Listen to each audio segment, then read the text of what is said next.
Hi, I'm David Chapman and I'm here to reveal the subject of this month's mystery photo. What we're looking at here is the plumage of a bird, but not just any bird. This is the most soft and sumptuous plumage of an owl.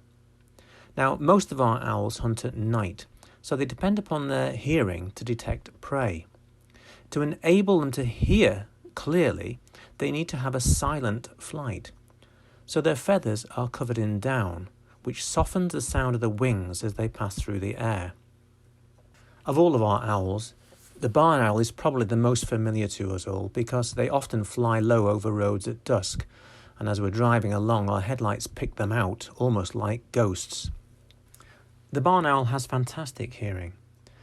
The heart-shaped disc of plumage around its face acts as a parabolic antenna, reflecting sound back towards its ears. In fact, one ear is slightly higher than the other. This allows it to hear things on the ground and in the air and get a better three-dimensional view of the sounds around it. And though barn owls usually fly at night, in the summertime when the nights are short and they have a lot of young to feed, they will come out in the evening when it's still quite light, so this is the time we should get out to watch them. It's often best to go out after a few wet nights because barn owls find it difficult to find prey when it's wet and windy. If we then have a calm night, you can be fairly sure that the barn owls will come out and hunt because they'll be desperate to find food.